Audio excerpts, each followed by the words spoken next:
welcome everyone. We are so honored to have Dr. Noam Weissman here today to teach A Nation That Dwells Alone, Questions and Implications. Noam Weissman is the Executive Vice President at Open Door Media and leads the content across all divisions, including their YouTube channel called Unpacked, which just crossed over 100,000 subscribers. He's the host of two Unpacked podcasts. One is called Unpacking Israeli History, and the other is called The Power Of. Noam earned a doctorate in educational psychology from USC in 2017 and wrote his dissertation on Israel education and identity development.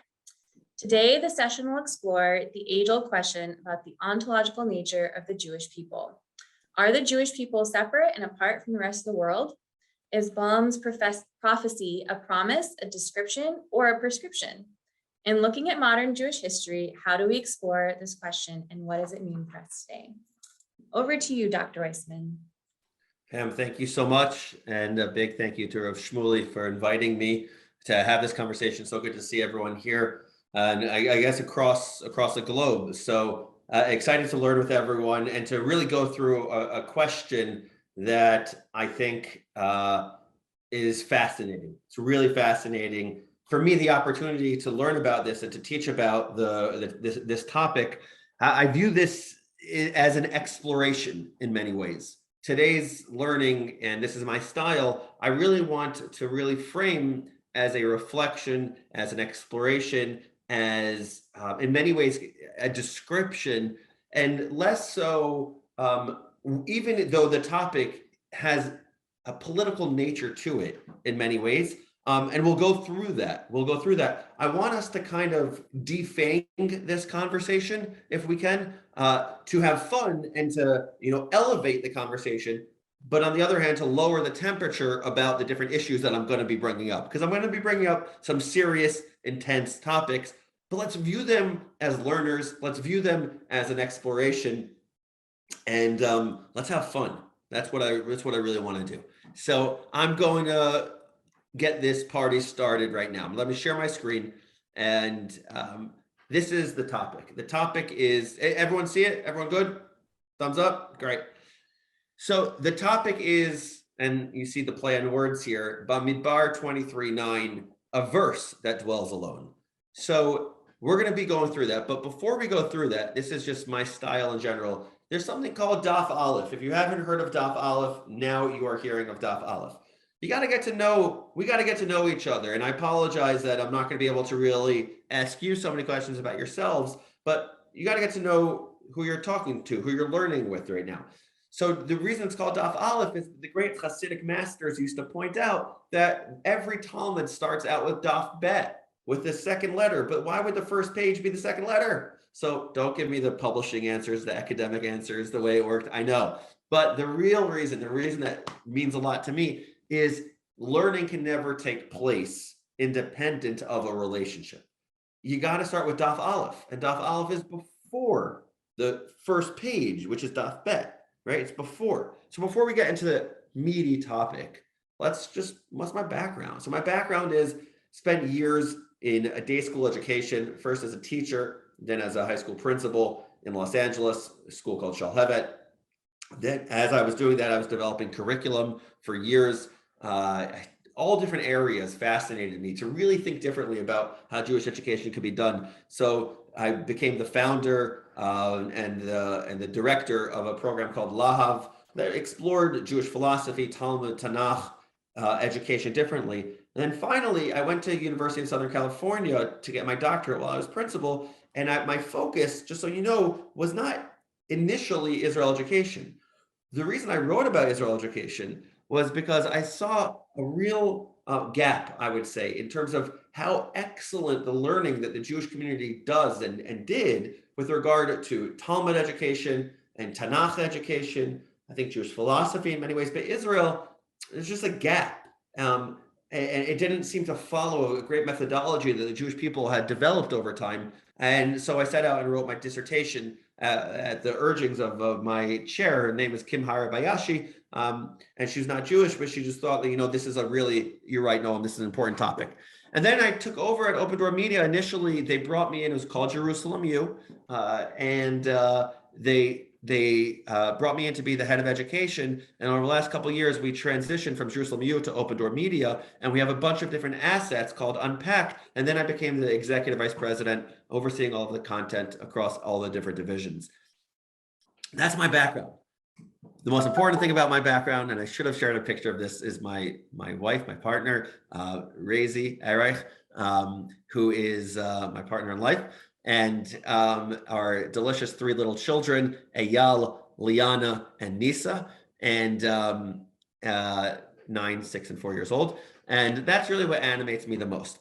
But I want to show you a few more things about me, just so you get to know me a little bit, okay? This is the Unpacking Israeli History Season 2. If you haven't seen it yet, you got to check it out. These are 10 really important historical topics, and we're going to get into some of this today. But I've really been thinking a ton about this pasuk, this verse, when I'm making this content in general. And I didn't think so much about this verse that we're going to be studying today prior to the last couple of years. And that says a lot. And I'm going to get into that as well. I'm just giving you a little taste of where we're going to be going. So for anyone that wants to really study the history of Israel in an interesting way and have fun with it without, having to go through 73 books, you can check out all these topics, subscribe to the podcast. And then we have our YouTube channel. If you haven't seen Unpacked's YouTube channel, worth checking out. We just climbed over 100,000 subscribers, Baruch Hashem. And we have people really learning all of their Jewish and Israel content. If you've heard of Crash Course, if you've heard of, Origin of Everything, if you've heard of School of Life, all these different YouTube channels, this is where young people are. This is where they're going to learn. And we want to make sure that everyone, regardless of age, is able to get their content, regardless of their socioeconomic status, geographic location, religious nomination, political affiliation. It doesn't matter. It's all on our YouTube channel, Unpacked. Same thing with the podcasts. So this is me. This is who you're learning with right now. This is what I do every single day with my colleagues to help make sure that we can democratize, just in many ways, like what Pam and Rabbi Shmuley are doing, at VBM, which is to democratize and give everyone access to Jewish education. That's Daf Aleph. Now let's get into Daf Bet. Let's start learning. And at the end of this, what we're going to do, my style is to go 100 miles an hour, by the way, so just FYI. But at the end of this, let's say in 40 minutes or so, or 35 minutes, depending, I want to have Q&A that I want to frame probably more as a conversation. So what's the most important pasuk in the world? The most important pasuk. So there is a source, it's in Torah Kohanim, it's in chapter 4, Midrash 12, and there's a very famous debate. What is the most important verse in the entire Torah? What is the most important verse? Great question. What a fun question. A fun question to ask at a Shabbaton, a fun question to ask at a Shabbat dinner table. A great question. What's the most important? And someone will say, it's like some totally abstract pasuk that like no one ever heard of, and people are like, that pasuk is the one that stands out to me. There's so many different pasukim that could stand out, because thank God we have an incredible source of wisdom, which is our heritage. But there was a great debate. For me, for years, I would say, I don't know, my favorite pasuk is V'ahavta et hager, because that's a pasuk that says you have to love the other. And it's about, the way I see it, it's a call to transcend narcissism, right? So I love that pasuk. At other points in my life, I would say, no, it's the pasuk, in the story of Sodom, where God says, as a narrator, how dare can I really conceal myself from Abraham, from Abraham? I can't do that. I have moral culpability. And there's an invitation. There's an invitation to be part of a relationship. Those two psukim, unfortunately or fortunately, were not the debate in the Midrash. The 4 psukim that were debated is Vayikra 19:18, V'ahavta l'reacha kamocha, which makes sense, right? Love your neighbor as yourself. Makes a lot of sense. Everything else is just details, right? Then there's Bereshit 5:1. This is the book of the generations of Adam. On the day that God created man, he made in his image. So it's the creation of human beings. It's the creation of human civilization. So, okay, that makes sense. That's the most important pasuk. I think Ben Zoma is the one who says in Devarim 6:4, no, you guys got it all wrong. You got it all wrong. What's the most important pasuk? The most important pasuk is Shema Yisrael Adonai Eloheinu Adonai Echad. It makes a lot of sense, right? You know, like that is if I were to just like go to someone on the street, what's the most classic Jewish line? The one-liner in Judaism. I could hear it. I hear where Ben Zoma is coming from. And then we got Shemot 29:39. I think that's where it is. And I spent a number of years in Yeshiva, and this is the one that my Rebbeim would come to, and they'd say, you know, this is the most important pasuk, and this is the one that wins out in the debate. And this is the first lamb you shall sacrifice in the morning, the second lamb you shall sacrifice in the evening. Why is that the most important verse? Well, because it's about consistency, day in, day out. Are you serving God in a meticulous way, in a non-romantic way, not because you're getting anything in return, but because this is what it means to be a Jew? And I think at different points in my life, these psukim animated me the most. And frankly, in the ones I said earlier, and frankly, it makes a lot of sense. They're great. They're amazing. They're amazing. And then as I got to a different point in my career, where I started thinking a lot more about the Jewish collective, this one verse kept on coming up over and over and over again. And that is the verse that gets all the credit today, Bamidbar 23:9. Ki merosh tzurim erenu mikvaot ashurenu hen am levadad yishkon vagoyim lo yitchashav. So this is when Balak hires Balaam, and he says, I want you to curse the Jewish people. Balaam says, I can't. I can only do like, obviously there's a lot more to it. I can only do what God puts in my mouth. Like, that's all I got. These, how many words is it? You know, 1, 2, 3, 4, 5, 6, 7. Those 7 words that I bolded. I think when I think of the Jewish collective, and I think of the reaction to this pasuk, I cannot think of a verse that has me thinking more right now as a member of the Jewish people. And you could look at the old JPS, which was, I think, printed in 1917, is published then, and you could see just right there and then the dispute that emerges in terms of the translation. The original JPS, lo, it is a people that shall dwell alone and shall not be reckoned among the nations. That is a prescription. Pay attention to the word shall there, right? It is a people that shall dwell alone and shall not be reckoned among the nations. The NJPS, 1962, this part was published, says it differently. There is people that dwells alone, not reckoned among the nations. And you'll notice that this is not a prescription, this is a description. What I always used to speak to my students about is every translation is interpretation. I mean, and it's so incredibly obvious here, right? It's so incredibly obvious that this pasuk is being interpreted in radically different ways. Menachem Begin, and we're going to spend a lot of time on Menachem Begin. Menachem Begin said about this pasuk, one does not have to be a mystic for the imagination to be stirred by such an improbable vision of a nation forever dwelling alone. Is it not a startlingly accurate prophecy of our Jewish people's existence in all of history? He's like, oh, this is remarkable. From 3,300 years ago, is there nothing more that is as dead on than this pasuk? And it's what animated Menachem Begin in such an intense way. So today I want to be exploring, or I want to bring you into what's been going through my kepi over the last 3-4 years. I'm excited to present these thoughts because that's what these are. They're thoughts that's just been going through my head over the last couple of years. and about why this matters so much. When Rav Shmuley asked me what I want to speak about, I was like, you know what? This is what I'm thinking about right now. I want to present on this topic, and I'll see how it lands. So there are three different prisms through which we can explore this verse: theological and exegetical, and that's what we'll start with.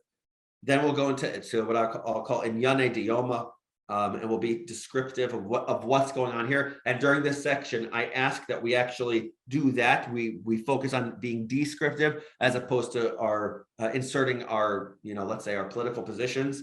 And then number three, the position of Israel in international relations, and seeing how we could really be thinking about how this verse has animated Israeli policy, which is a remarkable statement, because Israel is a nation state. So let's start with theological and exegetical. And I'm paying close attention to the clock. If you see me looking to the right, it's just me looking at the clock. And I want to go through four different parshanim. The first we'll do in English. I apologize that the other three I couldn't find in English. They're in Hebrew, but I will make sure to summarize or translate. The first is what I will describe is by Ramban, by Nachmanides, who lived from 1194 to 1270, I believe, or right around then. And he views this verse as a promise. It's a promise that Israel will remain independent. Israel will not vanquish. Israel will not fully assimilate into any other cultures. And it's what it is. It's a promise. And these are his words. And the meaning of Balaam's words is that just as I see him now dwelling alone, so will he forever dwell in safety, the fountain of Jacob alone. And he will always be at the head, for no nation will ever prevail over him and cause him to perish. And he will never become assimilated to them, i.e. other nations. And it's a very endearing promise. Like if I'm a Jewish person and I'm living in the Middle Ages, and remember, our ancestors did not have what we have, regardless of where we stand on different issues. Our ancestors didn't have access to the Western Wall. Our ancestors didn't have access to the Jewish state. Our ancestors didn't have the privilege that we have to grow up in Western society the way we're growing up. They didn't have that. Think of how incredibly energizing this description is. And I'm not saying that that's what Ramban's methodology was to be this great Jewish educator to inspire, but if I'm a Jewish person going through the Middle Ages, and I don't know what the end of the story is, and I'm not saying we're at the end of the story, but I certainly don't know what 2022, that's a really endearing promise. That's a really comforting promise is probably the better word, but it's a promise. That's what Hein Am Levadad Yishkon Vagoim Lo Chashav means. It's that we will not become assimilated. We'll have our own distinct way of being. It's a promise.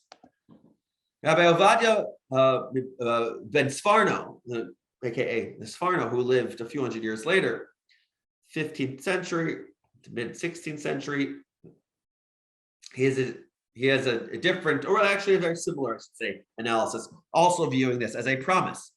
He says, what does it mean? Hein am levadad yishkon, hein levadam yishkonu eretz basof ha'inyan, and that's the reality. The final analysis, they are the only people who will eventually populate the earth, right? This is what he views. He says that Israel is going to remain independent and it's not going to integrate. They're going to be fine. The Jewish people, at the end of the day, right, eschatologically, and I don't understand this well enough, but I'm at least describing this parshan, that this verse, when Balaam is looking at the Jewish people and he has the voice of God, right, going through him, that's what it means. That just as right now they are alone, they will, at the end of the day, at the end of times, they're going to be okay. They're going to be alone. It's a promise.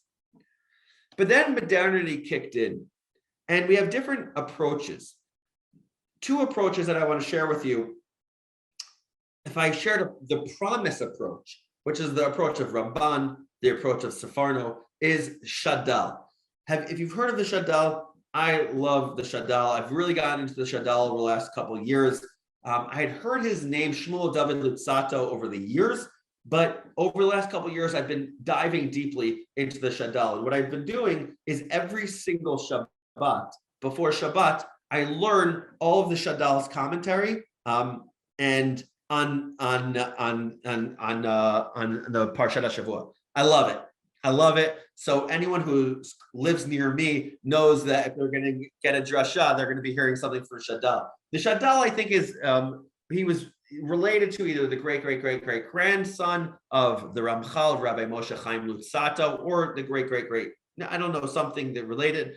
And I think his great grandson or someone who's related to Shadal is LaGuardia, as in LaGuardia Airport. I think he was the mayor of New York at some point. So very interesting story of the Shadal. He says, no, the pasuk Hein an levadad yishkon v'goyim lo yitchashav is not so much a promise, it's more of a challenge. It's kind of like an if-then thing. So he says, levadad yishkon she'eino nechshav b'chlal hagoyim ke'ein l'adama. They're different. They're not reckoned amongst everyone because they don't have that land. Eza davar tov yesh ba'amro ke'ein li'akov adama. That what it means is that the Jewish people will live in a manner that's different from the non-Jewish people, and they won't deviate from that path. And as a result,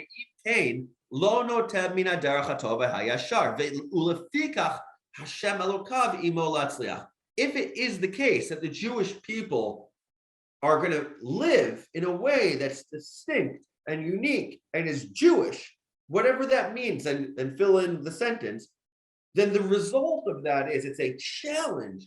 God will stand by his people and give success.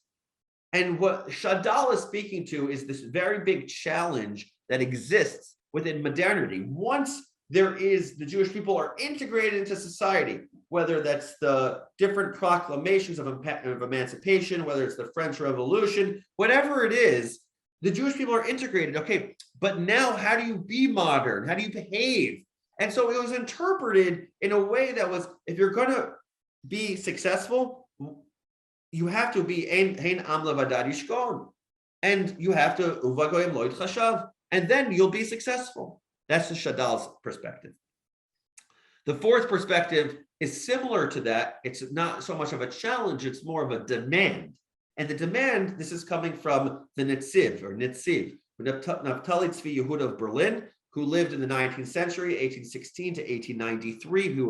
He was the principal, he was the Rosh Yeshiva of Volozhin Yeshiva, the famed Volozhin Yeshiva. I've been there. It's very, very exciting to go there. And to know all of the Torah that was learned there.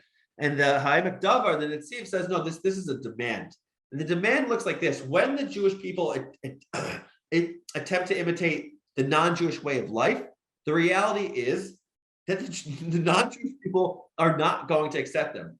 So the demand is, if you remain a lonely nation, you will dwell. You will be fine. But if you try to be amongst the nations, it will not be reckoned. Lo yitchashav.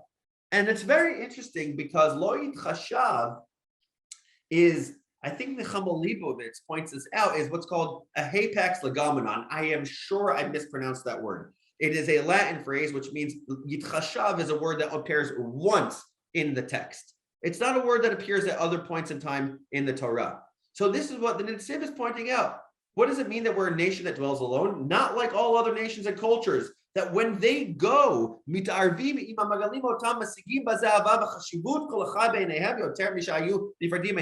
try to mingle, it works. It won't work. You're not going to be more accepted, and hold on to that. So those are the different theological, we could call them exegetical approaches to this verse. And very interesting. As someone who has been a teacher of Tanakh for many years, I like this stuff. I really do. It's fun, it's engaging. There's so many different implications, and we could just spend the next hour going through this.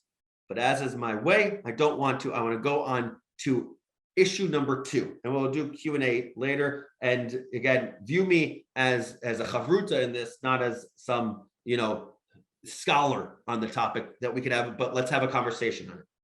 Okay, that's the theological, that's the exegetical. Now I want to go into what I'm calling inyane diyoma and descriptive.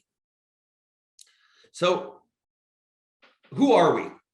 Are we a people? Are we a religion? Are we a race? Are we an ethnicity? Are we a culture? So this is a really difficult question.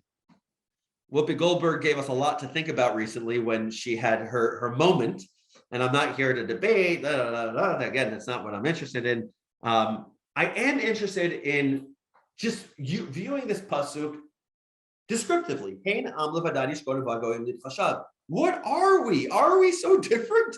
Like if I said to you, what is Christianity? I think everyone here would raise their hand and say it's a religion that developed, the belief in Jesus or whatever it is, and that's Christianity. It developed over time. It's a religion. It's just a simple answer.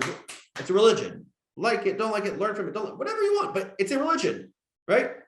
Got it. What is Islam? It's a religion. It's a religion. It's a religion that it's trying to incredibly monotheistic, believing in Allah, one God. Got it. That's Islam. What does it mean to be French? I think all of us will be like, okay, I got the answer. I know what the answer is. I know what it means to be French. It's to be from France, to have French heritage, to be part of the French people. That's what it means to be French. But when Americans say religion, when describing the Jewish people, that was already confusing, we're combining a few different ideas. We're lumping together religion, culture, and nationality, and each of these are incredibly difficult to define, but broadly speaking, and this is a script that I'm working on right now that I'm really thinking about, religion is connected to beliefs and often rituals as well. So what are your beliefs in God? How do you pray? Nationality is about being born into a group, sharing ethnicity, following the same laws. Culture has to do with day-to-day activities, what you eat, right? How you dress, what you watch. That's culture. So what is the Jewish people? What does it mean to be? And that, when I think of Hein Am Levadad Yishkon V'Goyin Lo Chashav, that pasuk, it's really difficult to define us. And I'll give you an example of why this is so challenging. I'm going right into the meat right now, some difficulties here. Look at this, a great example. In the Palestinian National Charter, Article 20, it describes Judaism. I'm going to read it for you. The Balfour Declaration, the mandate for Palestine, and everything that has been based upon them are deemed null and void. Claims of historical or religious ties of Jews of Palestine are incompatible with the facts of history and the true conception of what constitutes statehood. Judaism, being a religion, is not an independent nationality, nor do Jews constitute a single nation with an identity of its own. They are citizens of the states to which they belong. So when others are defining Judaism for us, it's a religion. But that's really confusing. Are we just a religion? Why is it so difficult? The defining the Jewish people is so distinct from anything else. And there's this comedian that I've been watching recently and reading about recently, and his name is David Badiel. I probably mispronounced his name. I don't know if you've heard of him. But he was asked to opine on the Whoopi Goldberg. He wrote a book called Jews Don't Count. And he was asked to opine on the Whoopi Goldberg situation. Again, and I'm not interested in, getting into, cancel culture, any of those topics. I'm going to stay far away from that. But I want you to just listen to what David Badiel is talking about with, defining himself. This final comment, before the show's producers began playing music as a cue to go to the commercials. Right. But these are two white groups of people. The minute you turn it into race, it goes down this alley. Let's talk about it for what it is. It's how people treat each other. It doesn't matter if you're black or white, it's each other. It's the problem with it is there's so many issues. I'm a fan of Whoopi Goldberg, always been a fan of her, but there are so many issues what she's saying. It does reveal an awful lot about the confusions that people have around anti-Semitism that are explored in my book. And one of the principal things going on here is the resistance to the idea that anti-Semitism is racism. And I think, what does Whoopi Goldberg think it is? Well, I think what a lot of people think it is religious intolerance. And the problem with that is, I'm an atheist and the Gestapo would have shot me tomorrow. My great uncle Arno, who died in the Warsaw Ghetto, was not an observant Jew. And indeed, it's not just the Holocaust. Now, neo-Nazis marching with torches saying the Jews will not replace us in Charlottesville They would not ask a Jew whether he kept kosher before they set light to their house. They're not interested in faith, and the Nazis weren't interested in faith. They were interested in racial purity. That's what the laws, the Nuremberg laws were. They were racial purity laws. But that comment suggests that there are people who think racism is only about the color of your skin. Yeah, no, that's true. And there's a specific thing that I think is going on here, which is, Jews, the whiteness of Jews is a very complex thing. I use this phrase in the book, it's a bit early for this, but anyway, called Schrodinger's white. So what I mean by that is... So I don't want to watch more of it, but the idea here is Dave Badiel is talking about, wait a second, it's very difficult to define us.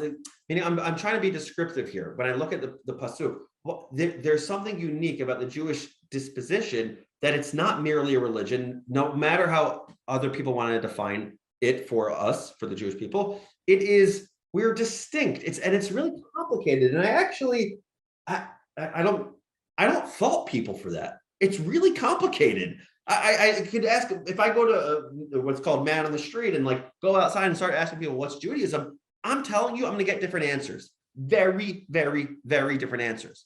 We have a distinct way to even describe who we are.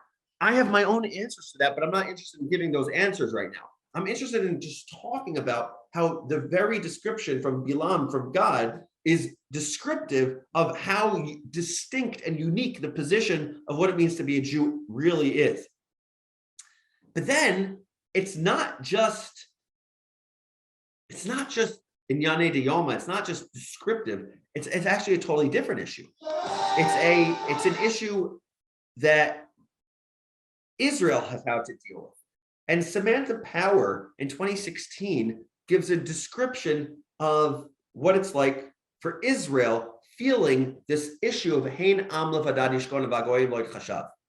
This vote for us was not straightforward because of where it is taking place at the United Nations. For the simple truth is that for as long as Israel has been a member of this institution, Israel has been treated differently from other nations at the United Nations.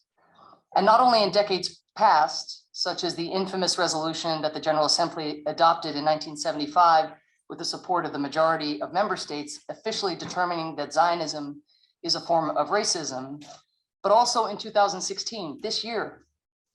One need only look at the 18 resolutions against Israel adopted during the UN General Assembly in September, or the 12 Israel-specific resolutions adopted this year in the Human Rights Council, more than those focused on Syria, North Korea, Iran, and South Sudan put together, to see that in 2016, Israel this vote for us was not. This is what's going on there is this general feeling that Israel is just treated differently. It's a nation that dwells alone. And it's not just Samantha Power that feels this way or Nikki Haley who feels this way. Golda Meir famously, who I think describes herself as an atheistic liberal socialist leader, said referring to the United Nations, we have no family there. Israel is entirely alone. There it is, that existential reality. Israel's entirely alone. But why should that be? And it's particularly devastating because there was a great debate when Zionism was being established between Herzl and Jabotinsky. And the question is, would the problem of anti-Semitism be solved by Zionism, by the creation of a Jewish state? Herzl believed, or Jewish national homeland, Herzl believed that a Jewish national homeland would end anti-Semitism, period. It would cure anti-Semitism. Because once the Jewish people aren't these ghosts anymore, different than everyone else, Hein Am Levadad Yishkon, different, separate, the nations of the world will treat them like anyone else. Jabotinsky, who really viewed himself as a disciple of Herzl, he's like, no, he didn't say this, but I think he felt it. He said, no, a Jewish national homeland wouldn't cure anti-Semitism, wouldn't end anti-Semitism. The verb is different. It would protect against anti-Semitism, because the way he would, in my articulation of this, the reality is we would always be a nation that dwells alone, and that's the reality. He viewed Herzl's idea as naive, as really naive. And then in 1975, when the Zionism is racism, UNGA said that Zionism is racism on November 10th, 1975, determines that Zionism is a form of racism and racial discrimination. Well, this had a massive impact. And guess what verse became the most prominent verse? Well, let's listen to Chaim Herzog, who was Israel's permanent representative to the United Nations at this time when this was passed in 1975, UN Resolution 3379. It is symbolic that this debate, which may well prove to be a turning point in the fortunes of the United Nations and a decisive factor as to the possible continued existence of this organization, should take place on November 10th. Tonight, 37 years ago, has gone down in history as Kristallnacht, or the Night of the Crystals. This was the night on the 10th of November 1938, when Hitler's Nazi stormtroopers launched a coordinated attack on the Jewish community in Germany, burnt the synagogues in all the cities, and made bonfires in the streets of the holy books and the scrolls of the Holy Law and the Bible. It was the night when Jewish homes were attacked and heads of families were taken away, many of them never to return. And I think right around that time, a new book was written, A People That Dwells Alone, about this very issue, about this very topic. It is symbolic. And I won't share this video, but this is Daniel Patrick Moynihan's reaction to it. Let me just skip through this. But it's his reaction to Zionism not being racism. And Yossi Klein Halevi, what I want to share with you is the reaction that the Jewish people, specifically the state of Israel, how they reacted to this. Because this in many ways was what Yossi Klein Halevi describes as a death blow to secular Zionism. When people ask what really launched the settler movement, people typically think it was 1967, right when that happened. But what really happened was while the labor government was in place, something else happened, which is November 10th, 1975, 72 to 35 with 32 abstentions, they declared Zionism as a form of racism. Well, this resolution, which was initiated by the Arab nations and endorsed by the Soviet Muslim blocs, what was the reaction to it? Yossi Klein Halevi says it like this. My mom would never let me say this word, so I'm reading it. So I'm not saying, I'm just reading it. Okay. My mom wouldn't let me say this. Goyim were acting like Goyim. Now Jews needed to act like Jews, which is embrace their unavoidable uniqueness and fulfill their redemptive destiny. The world be damned. Increased settlement in all parts of the land is the only answer to the UN resolution, Gush Emunim declared, and many Israelis now agreed. Because the idea was, Herzl, you got it all wrong. Secular Zionism is all wrong. The reality is, we're never going to be reckoned amongst everyone else. We have to treat ourselves as an am levad yishkon, as a nation that dwells alone. Because you know what? They're treating us like that. And you know what we're going to do? We're going to show you just how Zionist we can be. What happened a few years later? This is a picture of a nuclear reactor, 1981, being destroyed. Where was this? This is Osirak. It was called Operation Opera. And the world condemned Israel for this preemptive strike. And what do you think Menachem Begin said? Menachem Begin said, we are alone. And guess what? I'll share a personal secret with you. Whenever I have to choose between saving the lives of our children or getting the approval of the Security Council and all those fair weather friends, we are an am levad yishkon. I much prefer the former. Because I know that I have to take care of myself, says Menachem Begin. And thus the Begin doctrine was created. And then a reversal happened 13 years later. Yitzhak Rabin, also talking about this verse, said we have to stop with this way of thinking. We can have peace. We got it. We are now witnessing, he said in 1994, a new wind blowing throughout the world regarding its relationship with the state of Israel. The claim that the whole world is against us, has dissipated in the spirit of peace. The world is not against us. The world is with us. That's what Rabin saw. That's what he believed in. That's the reality, said Rabin. You see how this verse, how this pasuk has animated the Jewish collective, I think in many ways more than any other pasuk. How we view this pasuk. Is it descriptive? Is it a curse? Is it a blessing? Is it a promise? Is it a challenge? Is it a demand? What is it? And we interpret it differently. Rabbi Jonathan Sacks, of blessed memory, I want to show you just how complicated this is within our own psyche. When I came across this, I was like, oh my gosh, this is amazing. This is just such an unbelievable articulation. So there was a UN conference against racism at Durban in 2001. Didn't go very well for Israel. And Rabbi Sacks says, we had reasons to know that it was going to be a disaster for Israel. It was there in the parallel sessions, the NGOs say Israel was accused of the 5 cardinal sins against human rights: racism, apartheid, crimes against humanity, ethnic cleansing, and attempted genocide. The conference became, in effect, the launchpad of a new and vicious anti-Semitism. In the Middle Ages, Jews were hated because of their religion. In the 19th and early 20th century, they were hated because of their race. In the 21st century, they're hated because of their nation state. What do you think he's going to quote? As we were speaking of the likely outcome, the diplomat heaved a sigh and said, "'Twas ever thus, am levadad yishkon. We are a nation fated to be alone." And yet, in 2009, I found this in his book, Future Tense. Listen to a totally different perspective from the same person. He says, Rabbi Sacks, there is the psychological phenomenon I said of the self-fulfilling prophecy that I concluded was a perennial Jewish danger. If you define yourself as a people that dwells alone, that will be your fate. A totally different articulation of the same pasuk. You will convince yourself that you have no friends. You are isolated. No one understands you. The world hates you. Your efforts at self-explanation will be half-hearted. Your expectations of winning allies will be low. You will not invest as much effort as others do to make your case in the audience chamber of the world. For inwardly, you are convinced that all efforts will fail. You will have decided that this is the Jewish fate, that nothing can change. It was ever thus and always will be. If you believe your fate is to be alone, says Rabbi Sacks, that is almost certainly what will happen. It is a self-fulfilling prophecy. Why bother make friends and allies if you know in advance that you will fail? Jews have enemies, but we also have friends. And if we worked harder at it, we would have more. That's Rabbi Sacks. One last idea from Rabbi Sacks, and he says it like in the poetic way. He says, yes, it's a halacha, meaning not a halacha, but it's an inescapable truth that Esav sonnet Yaakov. That Esav, and then he says in Rabbi Sacksian way, Esav may hate Yaakov. It does not follow that Yaakov should hate Esav.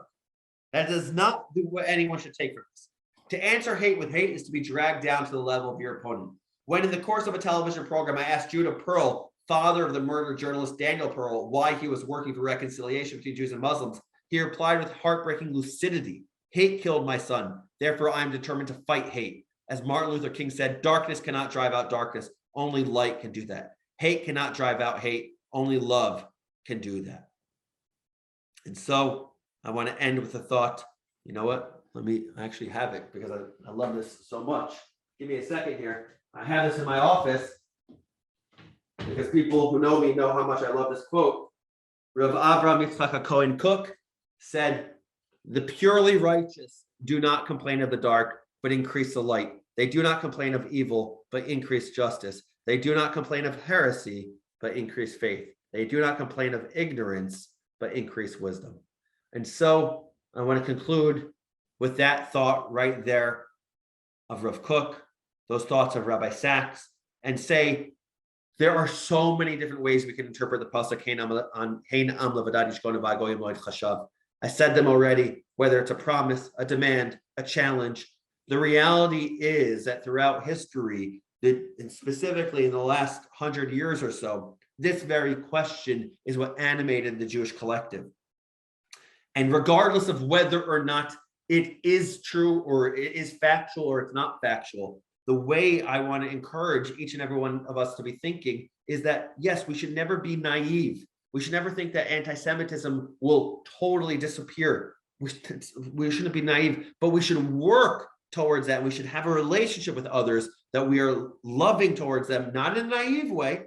Be smart, be pragmatic, be aware, but in a way that says, hey, let's bring more righteousness. Let's bring more light. Let's bring more justice. Let's bring more faith. And that's what we're going to be able to do. And that's what I'm hoping to leave everyone with. Hein am levadad yishkon v'hagoyim lo chashav. To me, in my last 5 years of living, this is the pasuk that gets me thinking the most. So I now want to open it to Q&A. I think Yigal Amir answered Robbie by saying, yeah, we have to remain a people apart, because what you are prescribing will be the end of Israel. Meaning you're saying, Judy, you're saying that, tell me what the question is within that, like, meaning that there was a naivete to Yitzhak Rabin? No, it's he was willing to take a chance. He was willing to risk. And Amir said, that is unacceptable. What I have been taught, and the people who coached him said that this is the destruction of Israel, to not remain apart, to interact, to take the risk and be vulnerable is going to be our end. Right. So that we have to say isolation is the only way to preserve Judaism. Yep. That could be. You know, again, like I'm not so sure. I have a podcast on the topic of Yitzhak Rabin's assassination, which I encourage all of you to look at, in Unpacking Israeli History, the podcast, and go into a lot of these sorts of topics.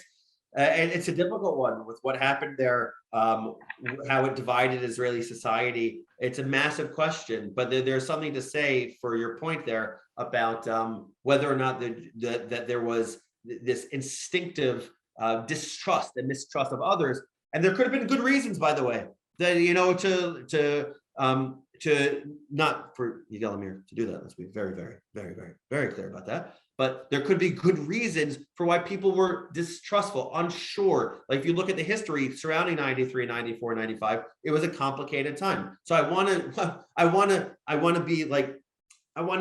just use that puzzle to look at how Yitzhak Rabin really said, no, guys, let's not imagine that this pasuk has to define us. It doesn't have to be this way. It's not ontological in that way. It is possible. And again, without getting into politics, look at the Abraham Accords and consider that it is possible for many, many, many, many, many peoples to develop relationships with Israel. So maybe we're not always going to be an Am Levadad Yishkon. Maybe that's the case. Shira, you have a question? I just wanted, first of all, I wonder how you integrate this verse into Israel studies in schools. I'm assuming in schools, right? Go ahead. Sorry. So all of the content that I lead is actually for Amcha, it's for everyone. It's on YouTube, it's on Unpacked, it's on TikTok, it's on Instagram, it's on podcasts. So we want to make this content for everyone. And then we also make lesson plans on Unpacked.education, where you can find lesson plans. And absolutely, I think this lesson of asking initially exegetically and theologically what the implication of this is. And this is another thing I think about a lot, which is what comes first. Is it people's disposition and then reading that into the verse? Or is it the verse that is read either in a vacuum, or is it read in a textual way, in a semantics and picking apart the words? And then we say, oh, this is what it means. Always a big question in the world of Jewish thought. But continue, Shira. Yeah, specifically, I was asking because I know that the studying of Israel in schools is I want to say it's not a very coherent field. Like there are many ideas, many ideologies, many many working on practical, then going into the ideological and philosophical before you start, teaching about Israel. It's very complicated. That's one. So I think this verse is a fantastic way to pull the discussion, or to write a curriculum or whatever based on this verse and this question. That's one. So thank you for that. It's very illuminating. And secondly, the one verse that I always thought when you talked about the United Nations is that they say 70 אומות שונאים את ישראל, 70 אומות שונאים זה את זה, and וכולם שונאים את ישראל. It's like it means that all the nation hates each other and everybody hates Israel altogether. So so unfortunately it came into my mind. And the last thing I wanted to say is that it's as I understand, this was said by Balaam, right? So this is a perspective of an outsider. So Right. I want to believe that at the very beginning we were, Judaism is universal, the Torah is universal, and we had our, the Bnei Israel had our role to kind of, keep the good positive message, but at some point somebody looked at us in a very excluding way, but it wasn't meant to be our own perspective, if you know what I mean. It's a perspective on outsider that was reflecting on us. That's what I wanted to say. Yeah, I was just looking, as you were talking, I was looking there's a for a commentary on this. I don't know if I'm gonna be able to find it, but it is certainly from the perspective, Balaam is speaking from the perspective of an outsider, which is incredibly interesting. It is the case, I think, from my understanding of it, is that this is nevertheless, this is some sort of either Ruach HaKodesh or Nevuah from a biblical perspective. So, it's certainly an outsider coming in, but this is a Nevuah. Okay. So that's it is an outsider though, and I think it's a very interesting description. But the Talmud does say about Balaam that his nevuah was on par with Moses. So that's something to be aware of. Lauren. Yeah, I think our history tells us that we dwell alone, whether we want to or not. German Jews, very assimilated. That really didn't work out. It didn't help. I remember my dad was a Holocaust survivor, and he was from Krakow, and we were from Krakow for generations. And he said, who could think that this would happen despite Polish anti-Semitism? Who would think this would happen when the families lived there for so long? You don't expect it. And I really wonder about our future. I think I've said it in here before. We're accepted in North America, but we're seeing such an increase in anti-Semitism. Yep. And I always wonder, how much longer are we going to be accepted here? So, because it's almost over in France and Belgium and a lot of other places. So I think we're really a people alone. It's not a great thing to be, but that's the way it's been. So I want to say on that, just to be, as is my way to try to be optimistic a little bit. While it is the case that in the United States of America, there are real scary signs of anti-Semitism, and I think it's important to not merely look at it as religious intolerance. I think that kind of limits the seriousness of the issue. That it's much more serious than that. And I also think we live in a remarkable country that, regardless of politics, it's been a good experience overall. One of the things that I find interesting, that I'm reflective of, is I never taught about this. I just find this really interesting, and it's I want to do tshuva for this. For many years, I taught Holocaust education, to Israel education, Jewish philosophy, all this stuff. I never really spent time on anti-Semitism education. I never really spent time in the Jewish day school, really focused on where this is coming from, what the background is, what's the origin. And when I got into this role, it was a very modern Orthodox landscape is where I was coming from. I was like, we're good. I walk around, you don't see, but I've got my kippah, right? I walk around and I'm not afraid of anything. I'm good. But you know what? I've lived in Baltimore, I've lived in New York, lived in LA, lived in South Florida, whatever. I'm fine. I'm good. But I met with somebody who went to university in San Francisco somewhere. And I remember this 3.5 years ago. And he was telling me how awful anti-Semitism is. And this person is not a kippah wearing Jew. This person is, they wear their Magen David, that's their, but doesn't do Shabbat, doesn't do kosher, doesn't do a lot of things that I do. It doesn't do tefillah, whatever the things are. And I feel like I'm this uber Jewish guy out there, and I'm like, anti-Semitism? What are you talking about? I don't want to experience that. Look, we're at this cafe right now. Is anyone saying anything? I was like, life's good.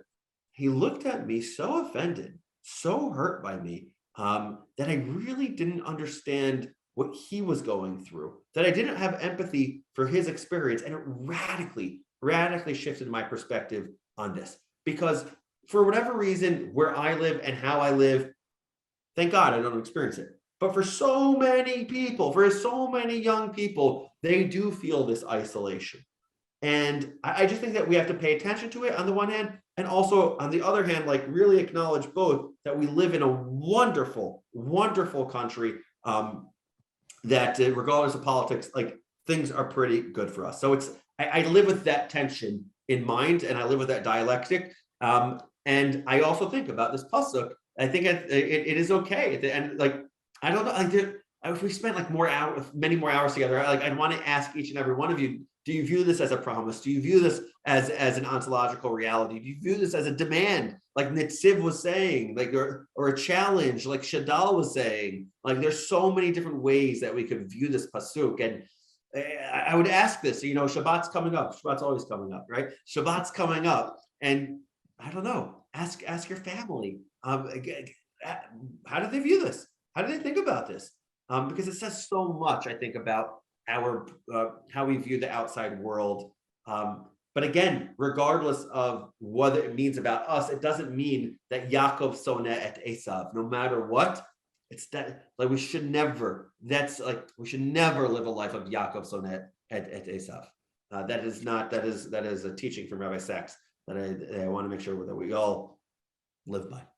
If I could just add one thing, is that because there's been so much anti-Semitism, and been reading a lot of like really excellent articles, The Atlantic, other places, a lot of it is involved with basically conspiracy theory. And it has been forever. Middle Ages, you know, the Jews were all powerful, poisoned the wells. The Jews are rich, they're all powerful. I want to know where I can get my space laser. I think it would be fun. It's insane, but it's all a conspiracy-based thing. So it's irrational, and it's really, really hard to break. And one other thing is just with the changes, I live in Toronto, great Jewish community, got about 180,000 Jews here.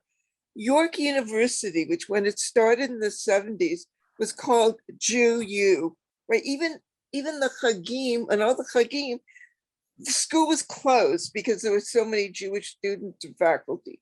Now it's one of the worst places of anti-Semitism in all of North America. And it's painful and difficult for Jewish students there. They face daily hatred. So Lauren, I'm going to recommend you go to our YouTube channel and watch have you heard of Yair Rosenberg? So Yair Rosenberg, who writes for The Atlantic, wrote a 6-part series with us at Unpacked on the whole gestalt of anti-Semitism, 6-part series. Check it out. It's got that all. Thank you. And I think it should be helpful. So We've got time we have time for one more question, right? Or no? I just want to say, from a perspective of an Israeli, you ask whether it is a statement or describing a situation, a condition, or whether it's something, you know, a belief. I think as an Israeli, I grew up as believing this is this is reality. But coming to the United States, I kind of educated myself that things can be different. But I think as long as we are in the political realm, like whenever, that's what Zionism was all about, being in the political realm. So I know Ben Gurion wanted us to be, you know, to get our political entity as a nation and be among other nation.